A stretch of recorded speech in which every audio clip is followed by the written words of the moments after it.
Gundlupet registration ಬರುತ್ತೆ. Gundlupet to Chamarajanagar ಹೈವೇಯಿಂದ ತುಂಬ near 3 ಎಕರೆ ಸೇಲಿಗೆ ಬಂದಿದೆ ಲಿಂಗಾಯತರದು. 25 ಲಕ್ಷ ಆದರೆ ಎಕರೆಗೆ ಕೊಟ್ಬಿಡ್ತಾರೆ. 3 ಎಕರೆ ಕೆಂಪು ಮಣ್ಣು.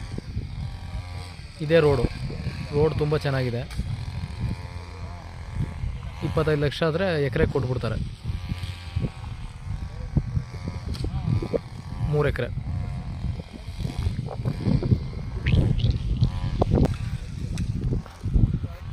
ಆನಿಯನ್ನು ಮತ್ತು ಟರ್ಮರಿಕ್ ಹಾಕಿದ್ದಾರೆ. ಇದಕ್ಕೆ ಬೋರ್ ಇಲ್ಲ, ಬೋರ್ ಹೊಡಿಸ್ಕೊಳ್ಬೇಕು. ಇದು ಇವ್ರದ್ದು ಜಾಸ್ತಿ 10 ಎಕರೆ ಇದೆ, ಅದರಲ್ಲಿ 3 ಎಕರೆ ಕೊಡ್ತಾ ಇರೋದು. ಆದ್ದರಿಂದ ಇಲ್ಲಿಗೆ ನೀರು ತೊಗೊಂಡಿರೋದು. 3 ಎಕರೆ ಸೇಲಿಗೆ ಕೊಡ್ತಾರೆ. 25 ಲಕ್ಷ ಆದರೆ ಕೊಡ್ತಾರೆ ಎಕರೆ. ಇದೇ ಥರ ಮಡ್ ರೋಡು ತಾರ್ ರೋಡಿಂದ ಒಂದು 500ರಿಂದ 600 ಮೀಟ್ರ್ ಈ ಥರ ಮಡ್ ರೋಡು ತಾರ್ ರೋಡ್ ಮಾಡಿದ್ರೆ